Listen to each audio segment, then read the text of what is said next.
Everyone, నేను మీ Navaneetha. Welcome to our channel తెన్గరి వ్లాగ్స్.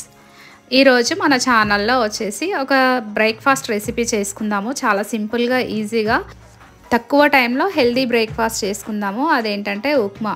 అబ్బా, ఉప్మా నా బోరింగ్ అని అనుకోకుండా ఒకసారి సేమియాతో ట్రై చేసి చూడండి. పర్ఫెక్ట్గా ఉంటుంది. నేను చెప్పిన కొలతలతో చేస్తే మాత్రం అసలు ఉప్మా అంటే ఇష్టం లేని వాళ్ళు కూడా అడిగి మరీ పెట్టించుకొని తింటారు. అంత బాగుంటుంది. ఓసారి నా స్టైల్లో ట్రై చేసి చూడండి. దీనికి పెద్దగా టైం ఏం పట్టదు. ఒక 10 to 15 minutes లోపల అయిపోతుంది. అప్పటికప్పుడు ఈవినింగ్ పిల్లలు స్కూల్ నుంచి రాగానే స్నాక్స్ రూపంలో కూడా చేసుకోవచ్చు. ఈ రెసిపీ వచ్చేసి ఒక్కొక్కరు ఒక్కొక్కలాగా చేస్తారు. నాకు ఎట్లా వస్తుంది, నేను ఎట్లా చేస్తా అనేది మీకు చూపిస్తాను చాలా సింపుల్గా. కాకపోతే కొందరు ఏంటంటే ఫస్ట్ సేమియాను ఉడికించి వంపేసిన తర్వాత పోపు పెట్టుకుంటారు. లేదంటే నేనేం చేస్తానంటే అన్నీ డైరెక్ట్గా వేసేసి ఉప్మాలాగా చేసేస్తాను. ఇట్లా చేస్తే కూడా చాలా పొల్లుగా వస్తుంది. ఇట్లా ముద్ద కడుతుందేమో అన్న టెన్షన్ ఏం అవసరం లేదు. కొలతలు మాత్రం పర్ఫెక్ట్గా వేసుకుంటే సరిపోతుంది.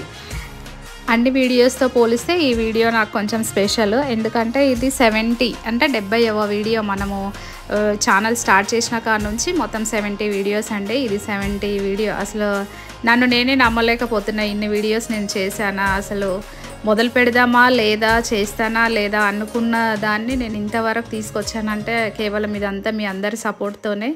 కీప్ సపోర్టింగ్ మీ. యాక్చువల్గా నేను వారానికి 2 వీడియోలు పోస్ట్ చేద్దాం అనుకున్నాను. మొన్న లాస్ట్ 68th వీడియో పెట్టిన తర్వాత కొంచెం హెల్త్ సిక్ అవ్వడము, ఫీవర్ రావడము, కొన్ని మా ఫ్యామిలీలో జరిగిన గుడ్ అండ్ బ్యాడ్ సిచ్యువేషన్స్ని బట్టి నేను కొన్ని పోస్ట్ చేయలేకపోయాను. తర్వాత అసలు మళ్ళీ చేస్తానా లేదా, మొదలు పెడతానా లేదా అనుకున్న టైంకి మళ్ళీ నన్ను నేను మోటివేట్ చేసుకొని చిన్నగా మెల్లిగా స్టార్ట్ చేయడం మొదలుపెట్టాను. సో అప్స్ అండ్ డౌన్స్ అన్నీ వస్తూ ఉంటాయి. అన్నిటికీ రెడీగా ఉండాలి. ఏదైనా కూడా ఏది మన చేతుల్లో ఉండదు కదా. మళ్ళీ మన వీడియోలోకి వచ్చేద్దాం. ఇక్కడ ఏంటంటే నేను ముందుగా సేమియా డ్రైగా వేయించి పెట్టుకున్నాను. ఏ సేమియా అయినా సరే కొంచెం దూరగా ఆయిల్ వేయకుండా కడాయిలో ఫ్రై చేసి పెట్టుకోవాలి. తర్వాత వచ్చేసి మళ్ళీ అదే కడాయిలో కొంచెం ఆయిల్ వేసి అందులో కొన్ని పల్లీలు, మినపప్పు, ఆవాలు, జీలకర్ర, పచ్చిమిర్చి, ఆనియన్స్, కరివేపాకు ఇవి వేసి సేమ్ మనం ఉప్మా ఏ విధంగా పోపు పెట్టుకుంటామో ఆ విధంగా పోపు పెట్టుకోవాలి. దీనికి కొంచెం ఏంటంటే ఆనియన్స్ కొంచెం కలర్ చేంజ్ అవుతున్నాయి అన్న టైంలో ఇందులోకి మనము మెయిన్గా ఇక్కడ ఏంటంటే నేను అల్లం వెల్లుల్లిపాయ పేస్ట్ వాడట్లేను. ఓన్లీ అల్లం తురుము మాత్రమే వేస్తున్నాను. దీంతో చాలా మంచి ఫ్లేవర్ వస్తుంది. ఇందులో కాజులు కూడా వేసుకోవచ్చు, అది మన ఆప్షన్. పల్లీలు వేసే టైంకి కొన్ని కాజులు కూడా వేసుకోవచ్చు. ఇలాంటి టైంలో మనం ఇక్కడ వెజిటేబుల్స్ కూడా వేసుకోవచ్చు. క్యారెట్, బీన్స్ అలాంటివి కట్ చేసి వేసుకొని సేమియా ఉప్మా చేసుకుంటే సేమియా వెజిటేబుల్ ఉప్మా అయిపోతుంది. అది మన ఇష్టము. తినే వాళ్ళని బట్టి ఉప్మా అనేది మనం చేసుకోవాలి. నెక్స్ట్ వచ్చేసి నేను ఇక్కడ ఇంగువ వేస్తున్నా పోపులో. ఎప్పుడైనా కానీ ఇంగువ వేస్తే టేస్ట్ కొంచెం డిఫరెంట్గా ఉంటుంది. మంచి ఫ్లేవర్ స్మెల్తో చాలా బాగుంటుంది. నాకు యాక్చువల్గా కిచెన్లో ఇక్కడ పొద్దున పూట సన్లైట్ చాలా వస్తుంది. ఆ వెలుతురికే ఎక్కువగా నేను వీడియోస్ షూట్ చేసుకుంటాను. ఎందుకంటే న్యాచురల్ లైట్లో వచ్చే క్లియర్నెస్ వేరేగా మనం ఎన్ని లైట్స్ వేస్ట్ చేసినా అంత పర్ఫెక్ట్గా అనిపించదు నాకు. సో ఆ వీడియోస్ ఈ వీడియోస్ నేను కంపేర్ చేసి చూసుకుంటాను ఎప్పుడైనా. తర్వాత వచ్చేసి నేను ఇక్కడ వాటర్ వేస్తున్నాను. వాటర్ ఏంటంటే మనం సేమియా ఏ కొలతలతో తీసుకున్నామో అదే కొలతతో వాటర్ వేసుకోవాలి. 1 కప్పు సేమియా తీసుకున్నాను. 1 కప్పు వాటర్ వేసి కొన్ని ఒక చిన్న టీ గ్లాస్ అన్నీ ఎక్స్ట్రా వేస్తున్నా, అంతే అనమాట. సో దాని తర్వాత సాల్ట్ వేసేస్తున్నా. ఈ వాటర్ అన్నీ కొంచెం ఇలా మరుగుతూ ఉన్నప్పుడు మనం పక్కన ఇందాక సేమియా ఏదైతే వేయించి పెట్టుకున్నామో అది ఇందులో వేసేయడమే. ఇది చాలా సింపుల్. కాకపోతే మనము చేసుకునే దాన్ని బట్టి చెప్పాను కదా, వెజిటేబుల్ ఉప్మా, కాజు ఉప్మా ఎలాంటిదైనా చేసుకోవచ్చు తినే వాళ్ళ టేస్ట్ని బట్టి. ఇదే సేమియాతో పులిహోర కూడా చేయొచ్చు. ఒకవేళ వీలైతే నేను ఇంకొక వీడియోలో సేమియా పులిహోర చేసి చూపిస్తాను.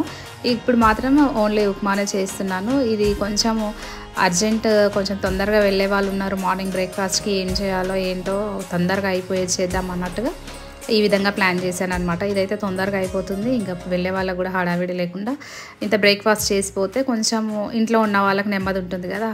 అందుకని చెప్పేసి తొందరగా చేసేస్తున్నా. కొంచెం హడావిడిలోనే కానీ పర్ఫెక్ట్గా చేస్తున్నాను అనమాట. నేను ఇందాక చెప్పాను కదా, మామూలుగా వీడియోస్ తీసుకునేటప్పుడు ఎక్కువ సన్లైట్ వచ్చేటట్టుగా ఎండపూట వీడియోస్ షూట్ చేసుకుంటా. దానికోసం అని చెప్పి మార్నింగ్ అన్నీ ఓన్లీ షూటింగ్ ప్రోగ్రామే పెట్టుకుంటాను వీడియోస్ అన్నీ. ఈవినింగ్ నైట్ ఎడిటింగ్ అనేది ఎప్పుడైనా చేసుకోవచ్చు. మళ్ళీ వాయిస్ ఓవర్కి వచ్చేసరికి ఏమవుతుందంటే మనకు నైట్ 11 ఆ టైంలో ఇచ్చుకోవాల్సి వస్తుంది. తర్వాత వేరే డిస్టర్బెన్సెస్ సౌండ్ అది ఇది ఉంటుంది. అందులో మా ఇంటికి దగ్గరలో ఫంక్షన్ హాల్ ఉంది. ఇంకా పెళ్ళిళ్ళ సీజన్ వచ్చిందంటే అస్సలు నైట్కి వీలు కాదు. నైట్ 12-2 వరకు కూడా డీజే సౌండ్స్ అవి బాగా డిస్టర్బ్ అవుతూ ఉంటాయి. అందుకని చెప్పి ఈ విధంగా కొన్ని వీడియోస్ నేను ఇలా డే టైంలో షూట్ చేసి నాకు 11 ఆ టైంలో ఎలాంటి డిస్టర్బెన్స్ లేకుంటే వాయిస్ ఓవర్ ఇచ్చుకుంటాను. అంతేనండి. తర్వాత కొత్తిమీర వేసి దించేసుకుంటే సేమియా ఉప్మా రెడీ అయిపోతుంది. యాక్చువల్గా మా ఇంటి దగ్గర గోధుమలు పట్టించి గోధుమ పిండితో సేమియాలు చేయిస్తారు. ఆ వీడియో నేను వీలైతే మీకు అప్లోడ్ చేస్తాను, కానీ కొంచెం టైం పడుతుంది. ఏంటంటే మనం గోధుమ పిండి తీసుకెళ్తే సేమ్ నూడిల్స్ వచ్చినట్టుగా ఆ మిషన్లో నుంచి వస్తూ ఉంటాయి. వాటిని తీసి కొంచెం ఆరబెట్టుకొని సంవత్సరం వరకు అవే సేమియా వాడుకుంటాం. స్వీట్కైనా ఉప్మాకైనా. నచ్చినట్టయితే like, share and subscribe to my channel. Thank you for watching.